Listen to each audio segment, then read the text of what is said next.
Bismillah walhamdulillah wassalatu wassalamu ala rasulillah wa ala alihi washabihi wa mawala amma ba'du. Alhamdulillah kita saat ini bisa melanjutkan kembali mutolaah bareng terkait kitab Kaifiatus Shalah. Saya tekankan sekali lagi, ini adalah mutolaah bareng. Jadi kalau misalnya ada yang kurang tepat, ada koreksi, dipersilahkan untuk dikomentari. Kalaupun ada pertanyaan, silahkan dikomentari juga. Sebelumnya mari kita baca doa bersama-sama terlebih dahulu. Bismillahirrahmanirrahim. Nawaitu ta'alluma wa ta'lim wa naf'a wal intifa'.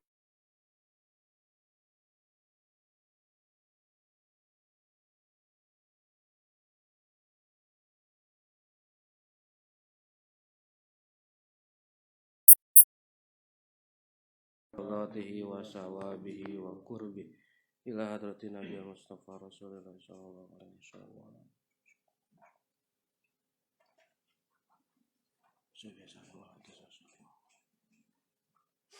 Wassalamualaikum Kiai Jumawat wa sulihim wa qurahim wa tabil hukuki alaihim ajma'in. Anallaha yaghfir lahum wa yarhamhum wa yalidu ridatu fil jannah wa yanfa'na bi asrarihim wa anwarihim wa ulumihim wa nafahatihim fid dini wa dunya wal akhirah. Al-Fatihah.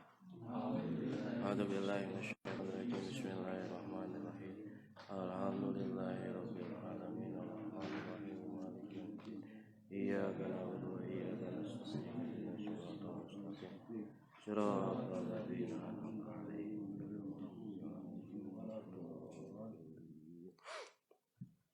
seperti biasa kita mulai mutolaah ini dengan mencoba untuk menjawab pertanyaan yang ada pada pertemuan sebelumnya.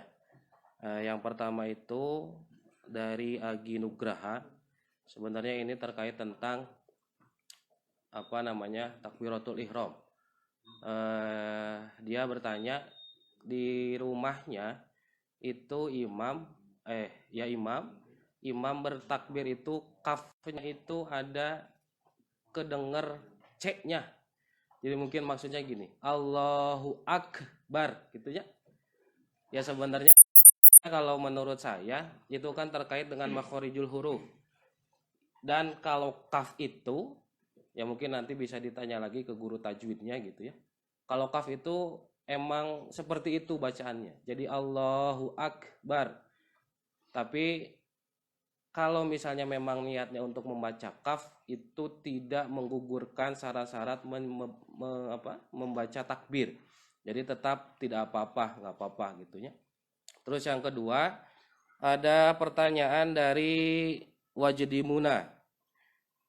Dia bertanya, kalau misalnya makmum ketika membaca Fatihah itu nggak keburu karena imamnya baca suratnya cepat gitu ya. Ya sebenarnya ini nanti akan dibahas di rukun yang keempat, yaitu ketika membaca Fatihah. Cuma secara sederhananya sebenarnya kalau misalnya dalam mazhab Syafi'iyah itu si makmum itu boleh tidak membaca Fatihah, khususnya ketika misal si imam sedang berada dalam keadaan ruku. Nah, ketika si imam sedang berada dalam keadaan ruku, si makmum masuk sholat langsung ruku dan tidak membaca Fatihah, maka itu tetap si makmum mendapatkan satu rakaat. Jadi satu rakaat pertama itu dia tidak membaca surat Fatihah dan itu tetap sah. Atau misal makmumnya itu datang ketika si imam sedang membaca surat setelah Fatihah gitunya. Nah itu kalau misalnya nggak sempurna membaca Fatihahnya nggak apa-apa. Misal ketika datang si imam lagi baca surat Al-Ikhlas, itu kan sebentar gitunya. Tapi ketika dibaca Fatihah oleh makmum cuman sampai pertengahannya saja, itu nggak apa-apa. Tetap mendapatkan satu rakaat. Bahkan ada sebagian juga yang mengatakan, apalagi kalau lagi terawih gitunya. Kalau lagi terawih itu kan setelah baca surat Fatihah biasanya surat-surat pendek dan itu diwasolkan biasanya. Jadi agak cepat. Ada yang berpendapat bahwa bisa dibaca ketika imam baca Fatihah juga gitu. Cuman ketika terselingi oleh amin itu tetap tidak menggugurkan dia telah membaca Fatihah. Karena nama sok apanya suka kedengeran gitu. Orang yang sedang taraweh makmum dia baca Fatihah itu ketika imam baca Fatihah juga gitu. Nah itu nggak apa-apa, walaupun nanti diselingi oleh amin itu tetap dihitungnya tidak menggugurkan bacaan Fatihah dia. Nanti mungkin akan dibahas lebih lanjut di syarat-syarat membaca Fatihah yang akan disampaikan pada rukun keempat itu. Atau misalnya ada pertanyaan juga kemarin dari Aginugraha juga. Bagaimana kalau misalnya si imam itu di ayat terakhir surat Al-Fatihah dia dipotong surat terakhir ayat terakhirnya itu. Siratal ladzina an'amta alaihim ghairil maghdubi alaihim waladdallin. Itu bagaimana? Sebenarnya itu juga tidak menjadi masalah. Karena dalam persyaratan sahnya surat Fatihah itu kan harus wasol. Dan itu bukan wasol maksudnya, harus tidak diselingi dengan perkara-perkara yang sekiranya membatalkan sholat. Tapi kalau misalnya memang nggak kuat nafasnya, itu sebenarnya nggak jadi masalah. Sama seperti halnya kita ketika pergantian ayat, itu kita mengambil nafas. Tapi nanti akan dibahas lebih lanjut mungkin ketika di rukun keempat tentang qiraatul Fatihah, membaca surat Al-Fatihah. Itu saja mungkin pertanyaan yang dapat saya coba jelaskan. Nanti untuk lebih detailnya mungkin ketika di rukun keempat itu, surat Al-Fatihah. Kita lanjutkan dulu. Kemarin teh udah di logat sampai mana teh? Al-jahru bihi. Walaupun ini belum diterangkannya. Kita lanjutkan dulu biar enak nanti. Soalnya berkesinambungan. Bismillahirrahmanirrahim. Wa wad'uhuma halaman 10. Wa wad'uhuma dan meletakkan kedua tangan. Wa wad'uhuma dan meletakkan kedua tangan tahta sodrihi di bawah dadanya.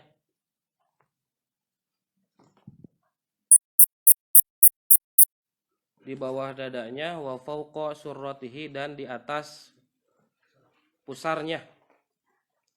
Lil ittiba'i karena mengikuti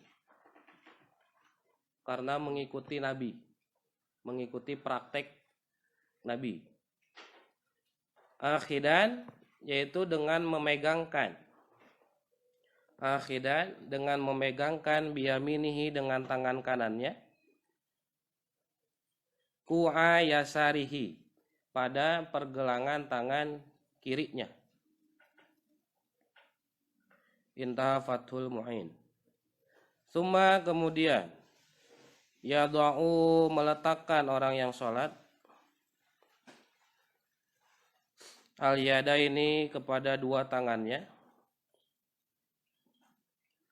alama pada tempat pada posisi fauqas surrati di atas pusar bujal gitunya. Wa tahta sodri dan di bawah dada. Wa yada'u dan meletakkan orang yang sholat al-yumna tangan kanannya alal yusra di atas tangan kiri. Kenapa demikian ikroman? Karena memuliakan. Lil yumna pada tangan kanan. Bagaimana cara meletakkannya? Bi antakuna yaitu dengan mahmulatan menggenggam.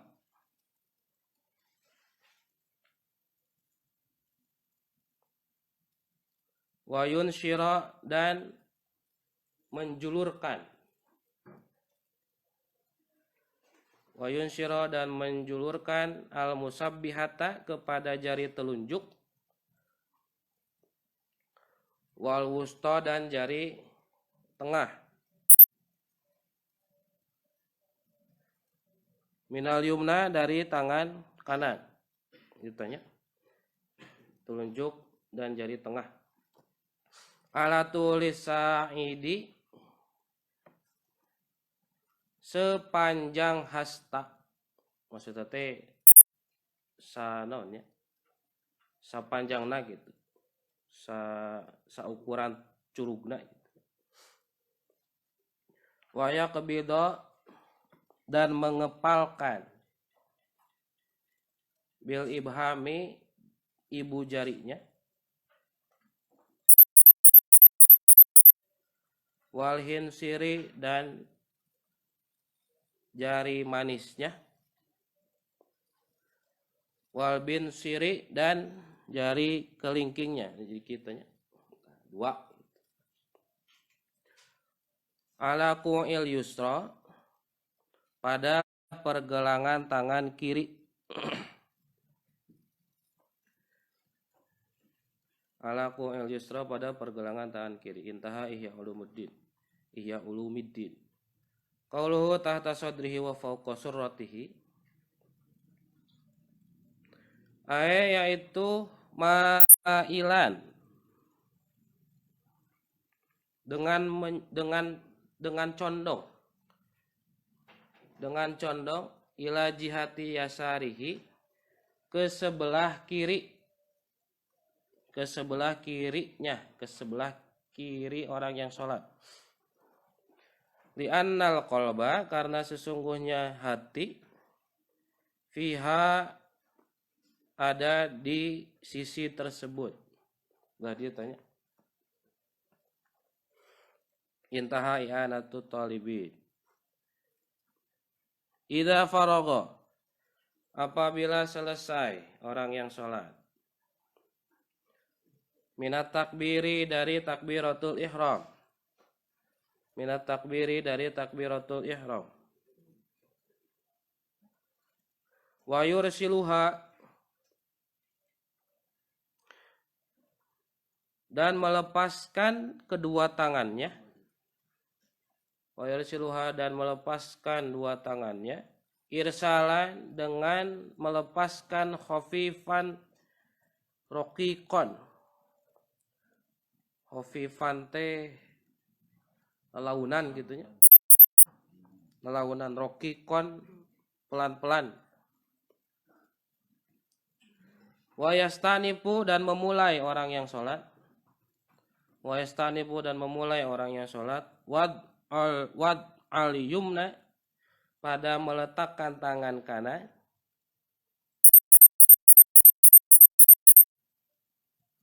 Pada meletakkan tangan kanan ala shimali di atas tangan kiri. Ba'dal irsali setelah melepaskan tangannya.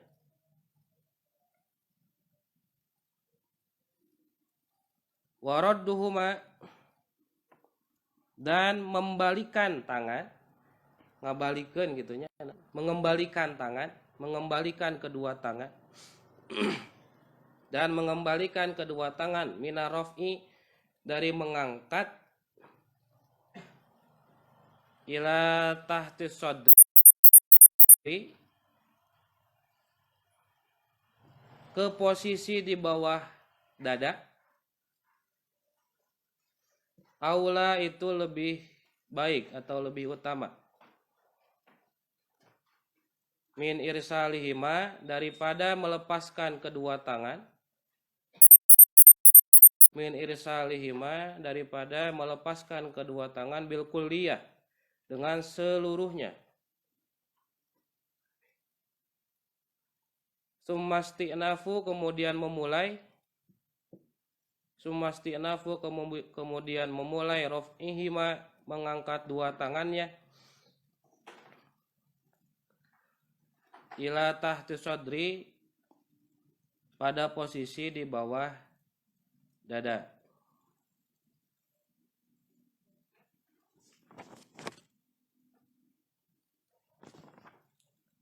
Intaha Fathul Mu'in. Qauluhu min irsalihima. Kalau dalam kitab ini ada qauluhu min irsalihima atau qauluhu apa gitu. Itu berarti sedang menjelaskan maksud dari kalimat tersebut gitu ya. Qauluhu min irsalihima yaitu lama fi dzalika, bisa dibaca lima juga. Lima fi dzalika, karena pada perkara tersebut min ziyadatil harokati, ada unsur menambahkan gerakan. Min ziyadatil harokati, ada unsur menambahkan gerakan. Qala, berkata ulama fi syarhi Raudi, di dalam syarah Ar-Raudi, bahkan sorraha, menjelaskan. Siapa Al-Baghawi, Imam Baghawi, bi karohatil irsali, dengan makruhnya melepaskan tangan. Dengan makruhnya melepaskan tangan. Lakinnahu, akan tetapi kemakruhan tersebut. Lakinnahu, akan tetapi kemakruhan tersebut mahmulun, itu ditujukan. Alaman, kepada seseorang aman. Al-abasa, dari bercanda, supaya tadi heureuikeun gitu. Intaha ya latut talibin. Fa in arsalahuma, maka jika melepaskan kedua tangan aman. Al-abasa, dari bercanda, supaya tadi heureuikeun gitu. Intaha ya latut talibin. Fa in arsalahuma, maka jika melepaskan kedua tangan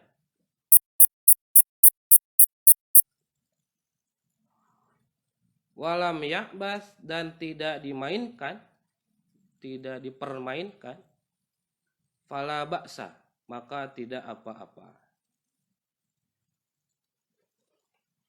Intaha Al-Bajuri.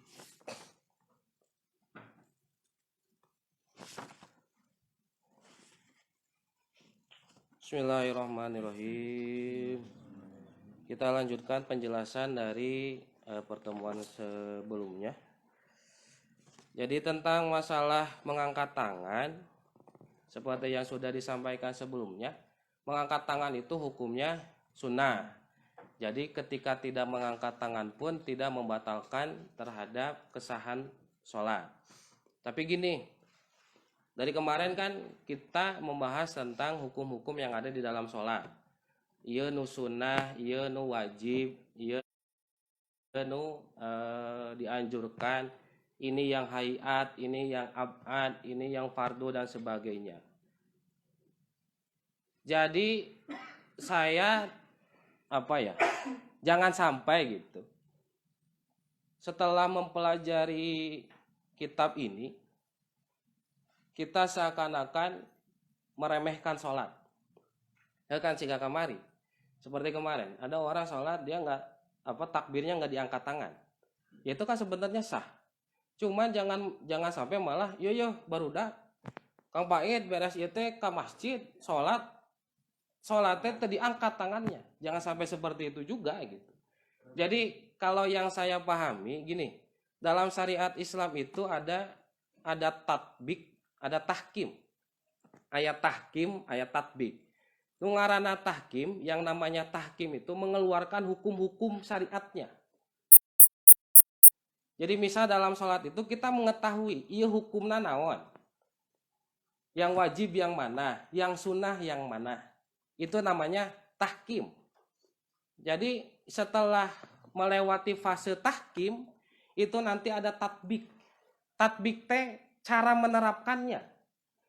Nah ketika dalam penerapannya itu harus diperhatikan juga. Apakah akan menimbulkan fitnah? Apakah akan menimbulkan gibah? Apa bakal naon sih ngaranna teh bakalan piriweuheun gitunya cek Sundana mah. Karena ada istilah al-khuruj minal hilaf mustahabun. Keluar dari permasalahan hilafiyah itu disunahkan. Kita masalah ngangkat tangan, masalah menaruh tangan itu kan hilafiyah. Ada yang di sini, ada yang di sini, ada yang enggak ditaruh sama sekali. Itu khilafiyah. Nah, kita ketika akan menerapkan yang kita tahu sesuai kitab ini, kita harus perhatikan juga kalau misalnya kita melaksanakan yang kita tahu, tapi akan menimbulkan gonjang-ganjing atau bahkan malah jadi piomongan batur, itu harus ditinggalkan. Jadi kalaupun kita sudah tahu ngangkat tangan itu sunnah, tapi ketika kita tidak mengangkat tangan di masjid, ternyata yang lain mengangkat tangan, itu malah bisa menjadikan piomongan batur gitu. Nah itu harus dihindari. Jadi tetap saja kita mengikuti kebiasaan yang memang sudah dijalankan.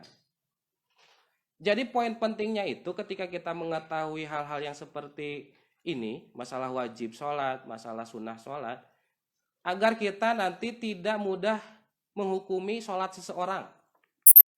Jangan sampai nanti ketika kita melihat orang yang berbeda tata cara sholat dengan kita menganggap dia tidak sah. Jangan sampai seperti itu, intinya di sana. Kalaupun misalnya gini, kan kebanyakan dalam sholat itu kesunahannya, ngangkat tangan sunnah, neun leungeun sunnah, baca surat sunnah, diwakofkeun Fatihahna sunnah, bacaan ketika tumakninah sunnah. Ketika kita mengejar kesunahan itu bagus. Nya leuheung we lah. Salat duha tara, salat tahajud komo deui, salat rawatib katinggaleun. Kenapa ketika waktu salat fardu kita nggak ngambil kesunahannya gitu. Jadi kalau misalnya ieu mah geus mah salat duha tara, tahajud tara, rawatib tara, ketika salat dia mengambil yang wajib-wajibnya saja. Nu kitu teh ngaranna jelema anu rugi nya. Karena kita cuma mencukupi untuk mengugurkan kewajiban saja. Tabungan anak gitu.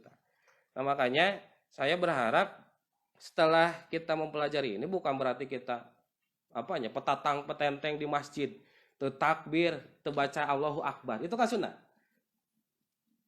Tapi harus memperhatikan yang kebiasaan di sana. Saya kalau sama kakek, sama orang tua gitu ya. Ini sering dipraktekkan sebenarnya hal ini. Ketika misalnya lagi safar ke Jakarta atau kemana, itu berhenti di masjid. Sok di Cigombong nih ya. Nah, di Cigombong. Ketika belum ada tol itu di Cigombong. Tapi kalau ada tol biasanya di tempat istirahat gitu. Nah ketika sholat itu kan berjamaah antara saya dengan bapak saya atau dengan kakek saya. Itu ya ketika mau ruku itu kadang-kadang nggak kedengeran membaca takbirnya itu. Ruku hayu. Terus beres ruku langsung itidal. Nggak kedengeran itu baca takbir. Saya merasa aneh awalnya. Daker sakola keneh, inah make takbir. Apa teu sah salatna gitu. Nah ketika sudah memahami hukum-hukum dalam sholat, ternyata tetap sah sholatnya. Karena itu hukumnya sunnah. Ari sunnah makan teu kudu nanti teu dilaksanakeun oge teu jadi dosa gitunya. Jadi ketika sholat tidak dilaksanakan pun tidak mengurangi tidak menjadi membatalkan sholatnya. Saya gitunya, lamun misalnya ke Jakarta ke Bandung, eureun di musola gitu. Ketika berhenti di musola, sholat berjamaah berdua. Perempuan kan sama laki-laki dipisah biasanya. duaan eta salat teh jeung bapa atau jeung aki kedengaran takbir teh pas takbiratul ihram aja. Jadi ketika mau mau ruku, mau itidal, mau sujud itu nggak kedengaran takbirnya. Mungkin takbir cuman pelan gitu ya. Tapi dari situ saya bisa mengambil kesimpulan bahwa ini pun sudah dipraktekkan. Cuman melihat tempatnya gitu. Ayo mah di masjid geus kabeh ngangkat tangan, di mah tuh ngangkat tangan teu takbir gitu. Kalakah jadi piomongkeun. Intinya itu ya. Kemudian kemarin teh nepi ka mana dibahas teh? Oh, sekarang fayab tadi'u nya. Fayab tadi'u raf'a mabtida'it takbir wa yanhihi ma'an tihaihi. Fabtida'uhuma ma'an wa intihauhuma kadzalika. Fama yaqul an min raf'i qabla takbir khilafu sunnah wa in fa'alahu katsirun min ahlil ilmi.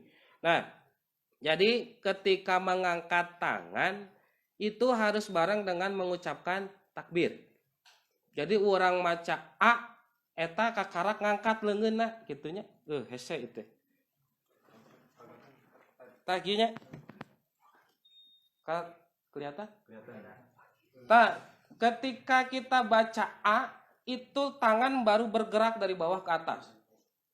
Allahu Akbar. Jadi bareng, awalnya itu bareng. Jadi ketika kita bilang A, itu kita mengangkat tangan. Sini maksudnya begitu. Fayab tadi'u ar-raf'a ma'abtida'it takbir. Wayanhihi ma'antihaihi. Beres takbir ge, beres ngomong, beres takbir, beres mengangkat tangan. Jadi selesai takbir itu selesai juga kita menggerakkan tangan. Allahu Akbar. Ya. Jadi bareng. Jadi kalau kemarin kan antara niat dengan takbir itu kan nggak mesti bareng. Ya. Jadi bisa di awal, bisa di akhir. Tapi kalau masalah mengangkat tangan dengan takbir itu harus bareng. Barangnya itu yang hakiki dari awal sampai akhir. Pertama kita ngangkat, kita baca takbir. Allahu Akbar. Selesai. Nah seperti itu. Menurut kitab Kaifiyatus Shalah. Fabtida'uhuma ma'an. Wantihauhuma ma'an. Jadi awalnya bareng, selesainya juga bareng. Di awalan bareng, di akhiran bareng. Fama yaqul ana min raf'i qabla takbir khilafu sunnah. Wa in fa'alahu katsirun min ahlil ilmi. Tapi yang sekarang yang sering kita lihat itu kan biasanya ngangkat tangan dulu baru takbir. Ya. Geus kadi kakarak Allahu Akbar. Kudu nama ti dieu tah. Allahu Akbar. Tapi sekarang yang sering kita lihat ngangkat tangan dulu. Allah. Keur di dieu kakarak ngucap Allah. Itu kan sudah mengangkat tangannya. Allahu Akbar. Mangga lingi. Nah, jadi gitunya. Jadi walaupun banyak orang yang dia memulai sholat, memulai takbirnya itu tidak bareng dengan mengangkat tangannya. Itu khilafus sunnah, bertentangan dengan sunnah. Jadi dia tidak mendapatkan kesunahan barengnya takbir dengan mengangkat tangan. Ya, tapi mendapatkan sunnah mengangkat tangannya gitu. Cuman tidak mendapatkan sunnah membarengkan antara takbir dengan mengangkat tangan. Jadi kudu nama bareng Allahu Akbar. Tapi kalau nggak bareng Allahu Akbar itu tetap sah, cuman khilafus sunnah. Wa in fa'alahu katsirun min ahli ilmi, maksudnya itu kan banyak yang melakukannya seperti itu juga. Kemudian wa yukrahu al-iktisaru ala wahidatin bila udrin, dan dimakruhkan ketika mengangkat tangan itu cuma salah satunya aja. Nah, kan leungeun teh duanya. Kita cuma mengangkat satu aja tangannya. Itu makruh bila udrin, tanpa udur. Kalau misalnya dengan udur itu nggak apa-apa. Misal tangan sakit atau dia tangannya karena kecelakaan patah misalnya, itu nggak apa-apa. Atau seperti misal kayak gini, bawa mushaf itu boleh nggak ketika sholat? Mau Quran gitu. Bawa Quran itu boleh ketika sholat. Karena nanti di dalam rukun membaca surat Fatihah, kalau orang yang belum hafal itu boleh membawa mushaf sambil megang, baca gitunya, itu boleh. Nah, ketika yang satu pegang Al-Qur'an, kita mengangkat tangan yang satunya lagi, itu nggak apa-apa. Kalau nggak ada udur, itu yang nggak boleh. Siapa narek sholat? Kieu we hayo. Ayo teu kurang naon leungeunna gitu tah. Itu nggak boleh. Maksudnya nggak boleh teh nggak dapat sunnah gitunya. Tetap sah, tetap sah. Cuman nggak dapat sunnahnya gitu. Kalau misalnya ada udur seperti itu, membawa mushaf contoh. Ya buat laki-laki, buat perempuan. Hari AWW bisa tuh bawa mushaf? AWW bisa tuh? Laki-laki kan enak bawa mushaf ya. Perempuan bisa nggak bawa mushaf? Bisa nggak? Bisa nggak? Bisa. Yang sekarang perempuan pakai itu kan apa? Kamu keur salat make naon? Mukena. Ari mukena teh jang naon? Jang nutup aurat. Jadi sebenarnya yang intinya itu, yang wajibnya itu bukan memakai mukena, tapi menutup aurat. Selama tidak memakai mukena tapi menutup aurat, itu bisa. Misal ada perempuan dia pakai naon ya? Sarung tangan. Terus nanti pakai baju panjang manset gitunya. Ini ditutup. Semua tertutup ke bawah pakai celana misalnya. Terus pakai stocking supaya apa namanya?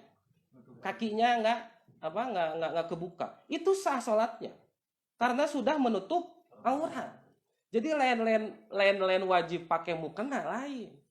Tapi wajibnya itu menutup aurat. Nah, ketika seperti itu kan bisa bawa kitab, bawa mushaf. Nah, sama aja. Kalaupun misalnya kemarin mau dilihat dari cara mengangkat tangannya, bisa seperti ini perempuan sampai sini atau cuma sampai dadanya, dipegang naon Al-Qur'ana gitunya. Sampai sini nggak apa-apa. Nah, jadi wa yukrahu al-iktisar ala wahidatin bila udrin itu seperti itu.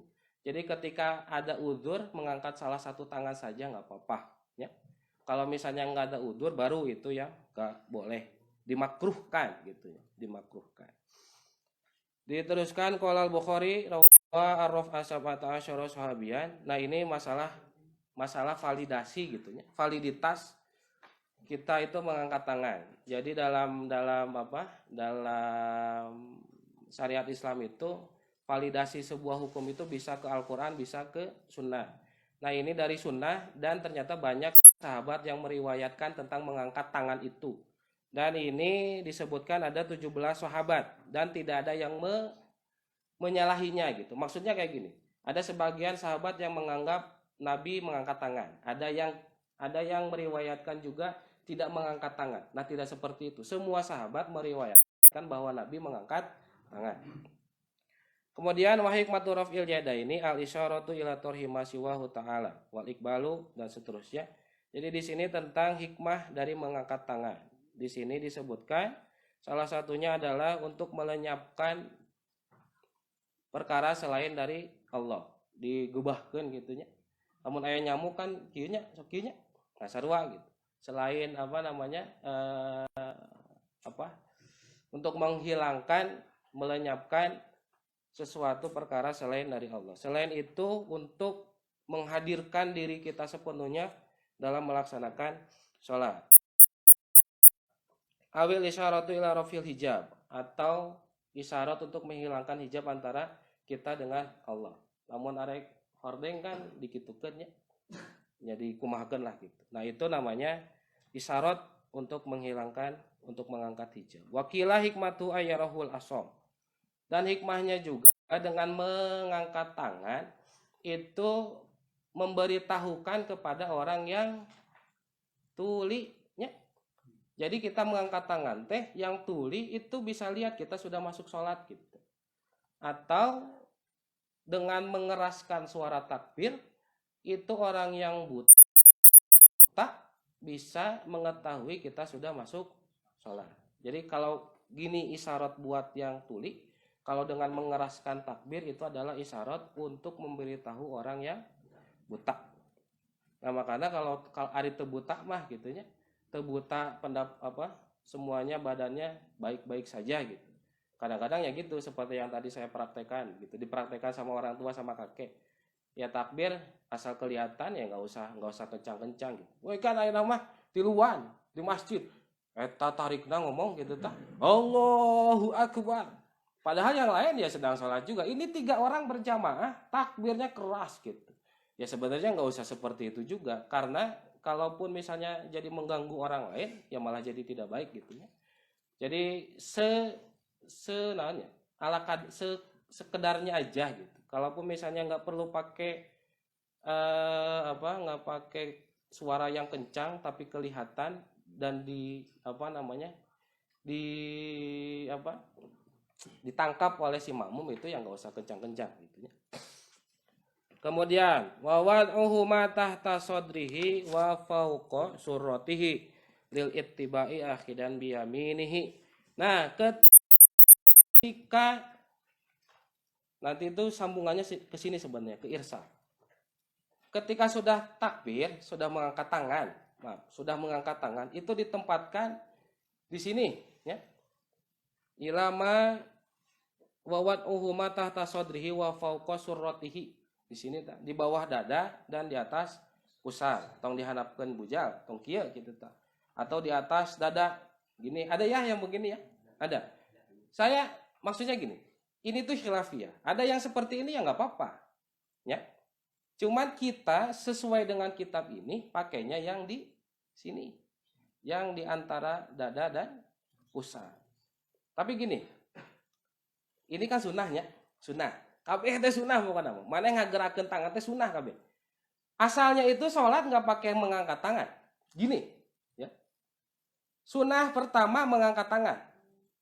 Setelah itu kan harusnya dikembalikan ke sini, ya. Ditaruh di sini sunnah lagi. Jadi nges barakali sunnah kan? Dari yang wajibnya. Jadi nanti masalah irsal itu seperti itu. Jadi ketika kita sudah mengangkat tangan itu harus irsal. Irsal tengah balikan di kadita. Jadi ke sini balik lagi. Karena memang asalnya seperti ini. Bukan langsung ke sini. Nah nanti ketika masalah irsal, ada yang bilang langsung ke sini atau diirsal dulu, dikebawahkan dulu gitu. Jadi Allahu Akbar. Itu pakai irsal. Jadi melepaskan dulu ke bawah. Atau bisa juga kayak gini. Allahu Akbar. Jadi barangnya itu ketika sampai ke bawah. Baru memulai lagi ke atas. Itu yang namanya irsal. Karena apa? Karena memang asalnya sholat itu kalau tidak pakai sunnah itu nggak pakai mengangkat tangan. Karena ada sunnahnya mengangkat tangan, maka ada istilah irsal itu dalam mazhab Syafi'iyah. Nah di sini ketika meletakkan tangan itu di bawah dada dan di atas pusar. Sumaya do'ul yadaini ala ma fawqa surrati wa tahta sadri wa yad'ul yumna alal yusra. Tangan kanannya di atas tangan kiri. Kumaha nu nu kidalnya sihapan kidal tah. Jadi bukan jadi begini enggak, tetap aja begini gitu. Jadi walaupun kidal tetap yang kanan itu di atas yang kiri nya nyapan ya kade. Nah, gimana caranya bian takuna mahmulatan wayun siro. Jadi ini tuh harus digenggam gitu tanya, digenggam. Jari telunjuk dan jari tengahnya itu dijulurkan. Kieu jadi nanti. Ya. Kieu. Dijulurkan. Kemudian yang jempol, jari manis jeung kelingking itu digenggamkan, diputerkan gitu ta. Gini. Tapi hari nu gemuk misalnya kan tekanan tenepi gitu ta. Enggak sampai antara. Jadi itu harusnya mah kena. Jempol ini tuh kena gitu. Harusnya gini nyatu. Tapi kalau orang gemuk itu enggak kan tenepi kos urang gitu tanya. Saya itu enggak nyampe gitu. Tapi ini tetap dihitung sesuai dengan kitab ini. Karena kita sudah mencoba untuk melaksanakan itu. Nah, jadi Allahu Akbar. Tangannya ini gini. Lain ker kampanye lain gitunya. Tapi emang begini. Menurut menurut kitab kaifiatus sholat ini. Kemudian naon di geusnya tanya ay mailan ila jihati yasarihi li anal qalba fiha, dan ditempatkannya itu di sebelah kiri. Tapi mailan we, jadi nggak usah banyak-banyak. Kan ada yang sampai gini. Itu nggak usah. Ini mah kayak mau apa? Kayak yang mau naonnya? Kayak ada pisaunya di sini gitu. Enggak usah di sini. Tapi cukup sedikit aja di sini gitu ya. Yang penting mengisyaratkan kita itu tangan ada di sebelah kiri karena hati ada di sini. Allahu Akbar.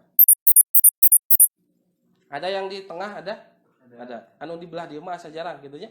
Tapi yang ada di tengah atau di sini. Nah di tengah itu ya nggak apa-apa, tapi nggak dapat sunahnya gitu. Nggak apa-apa, jangan disalahkan gitu ya.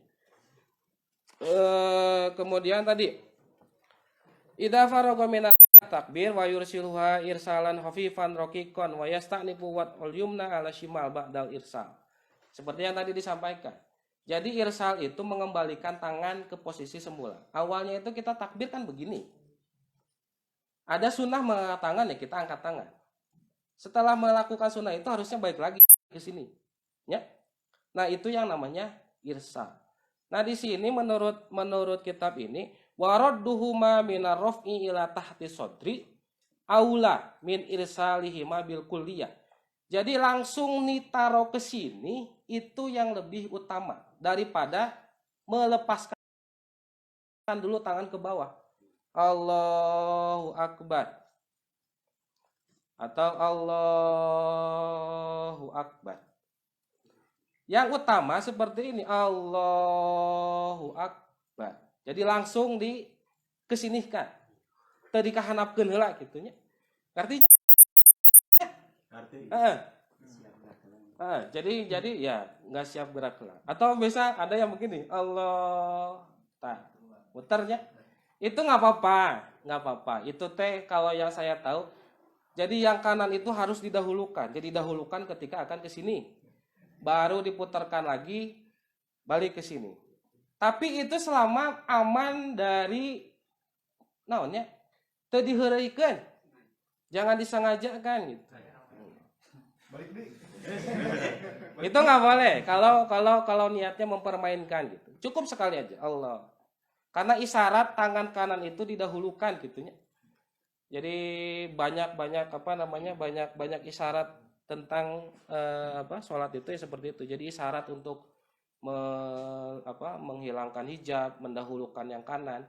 Tapi jangan sampai dipermainkan gitu. Satu kali aja. Terus lima fi dzalika min ziyadatil harokah. Kenapa yang langsung ditaruh ke sini itu lebih baik daripada ke bawah dulu? Karena kalau dikebawahkan itu ada menambah gerakan. Kan gini ya, Allahu Akbar. Gerak we tah, tamahan gerak teh gitu. Kalau yang ini kan enggak, Allahu Akbar, langsung ke sini. Jadi ketika selesai takbir itu nggak nambah gerak. Nah makanya yang lebih diutamakan itu adalah ketika selesai mengangkat tangan itu langsung ditempatkan di bawah dada dan di atas pusar. Kayak ari anu beke nih nya. Nanu lain nanti yang pendek nih nya. Yang kerdil gitu. Itu kan batasan dada sama apa? Dada sama pusarnya sedikit gitu nya. Ya nggak apa-apa pokoknya antara itu aja gitu. Kalau kita kan diusahakan sebisa mungkin ya di antara itu. Jadi kita nya misal ya bujang, ya dada. Enggak, ini benar.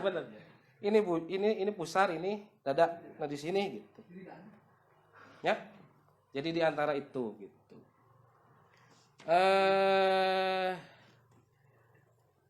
Nah, kenapa di sini disebut kalau misalnya dikebawahkan itu makruh karena ada menambah gerakan. Tapi kalau misalnya di sini bikarohatil irsal lakinnahu mahmulun ala malam ya'manil ba'ats. Ba'ats teh ngaheureuikeun gitu. Kan budak leutik mah. Lamun aya cian itu. Ya. Itu sebenarnya irsal. Itu sebenarnya Islam. Cuman ketika diginikan itu, isyaratnya itu berarti dia mempermainkan sholat itu gitu. Nah makanya jangan sampai kalau misalnya sakirana anu kakarak naon ya, anu kakarak paham paham paham sholat, bisa jadi ya dia begini aja, nggak sadar gitu. Ayo we ngagoyang, kakarak we dikaluhurkeun gitu. Kalau misalnya sekiranya itu aman dari hal tersebut, maka itu tidak menjadi masalah. Kalau misalnya mau seperti ini, nggak apa-apa. Itunya. Nge diteruskan di situ tadi, itunya. Udah? Nah, jadi gini, masalah yang sudah kita terangkan dari awal sampai sekarang, itu kan kalau saya bilangnya tata cara sholat yang sempurna. Jadi yang sempurna teh ya dapat wajibnya, sah sholatnya dan dapat kesunahannya. Lebih banyak kesunahannya gitunya. Jadi coba we ti kamari dari kemarin sampai sekarang. Kita baru membahas berapa rukun? Niat takbir kakarak 2 baru 2 yang kita bahas tentang rukunnya. Tapi sunnahna geus baraha? Dari mulai sebelum sholat udah ada sunnah, mengangkat tangan sunnah, membaca takbir, kemudian dan sebagainya, menaruh tangan, itu udah sunnah lagi. Nah makanya gini, yang namanya syariat Islam itu kan apanya? Nggak semuanya orang itu sudah paham semua gitu. Kadang-kadang ada yang baru belajar, ya dia Islam, cuman dia mungkin bandel atau apa baru tobat gitulah. Setelah kita itu kalau bisa ketika mengajarkan mereka ya jangan langsung ke yang berat-berat gitu. Ajarkan aja dulu yang wajib-wajibnya saja dulu gitu. Jangan sampai malah orang melihat, sholatnya lila nih 10 menit misalnya ya. Pak Denny sholat subuh 10 menit. Itu kalau ada misal orang yang mau tobat, akhirnya dia pengen sholat. Wah, ding cina sholatnya lila gitu tak. Sholatnya lila kumaha ya gitu. Saya kalau di Jakarta gitu. Jakarta misal Kang Iman. Ada teman-teman kantornya yang mungkin baru mualaf atau baru taubat gitu lah. Jangan dulu diajarkan kaifiatus sholat seperti ini. Ambil yang wajib-wajibnya dulu. Sok coba lah misalnya jelema anu can bisa ngomong bahasa Arab. Arek mau niat pakai bahasa Arab pabelit keneh. Naon sih ngaran pabelit naon bahasa Indonesia? Belepotan keneh gitu. Dia nggak jadi sholat. Allah usul kan harusnya bahasa apa? Kalau kita kan biasanya bahasa Arab. Ada orang-orang pesantren masih udah biasa baca Quran, udah biasa baca wirid dan sebagainya. Ya, orang yang baru taubat gitu misal. Kudu niat syarat sahna kudu cumpon, kesunahanana kudu cumpon, susah dia, berat itu bagi dia. Nah makanya ketika kita akan mengajarkan syariat Islam, ya dilihat dulu gitu. Kalau orang yang sekiranya masih belum terlalu paham, ya jangan sampai kita paksakan gitu. Ayeuna kudu takbir, kudu muqaronah, kudu iya, nggak usah dibahas itu. Pokoknya takbir aja. Karena takbir kan sebenarnya mengangkat tangan itu kan sunnah. Kalau sekedar takbir aja mungkin dia bisa. Nanti misalnya setelah takbir harus baca doa iftitah. Baca Fatihah ge can lancar gitu ta. Kamu baca iftitah. Jadi ketika ada orang yang sekiranya akan memberatkan kepada syariat Islam, kita ajarkan hal-hal yang wajibnya saja. Misal ayeuna di Sukabumi aya babaturan nu awalna naon bedegong gitu nya bangun. Maka ketika akan tobat ya kita ajarkan yang mudah-mudahnya dulu. Ketika sudah mahir mustabis gitu tak. Kakarak baru kita ajarkan ini sunahnya kalau bisa dilakukan. Jadi masalah sholat itu banyak kesunahannya dan dalam mengajarkan itu kita harus melihat gitu. Teman saya itu seperti itu waktu di Jakarta. Di Jakarta kan di lingkungan kantor ya nggak semua orang-orang pesantren. Ada yang dari mana, bahkan ada yang baru mualaf, Aya nu ngaku Islam tapi hayang we dugem ada kayak gitu. Cuman ketika dia ingin taubat, dia ingin melaksanakan saum, melaksanakan sholat, ya saya nggak pernah kasih yang susah-susah, yang gampang aja dulu gitu. Yang penting dia udah mau sholat gitunya. Anu masalah mantep sholat. Jadi yang penting sholat, syarat sahna cumpon beres. Non syaratnya cumpon teh non terpenuhi gitu selesai. Nggak usah ditambah-tambahkan ini itu gitunya.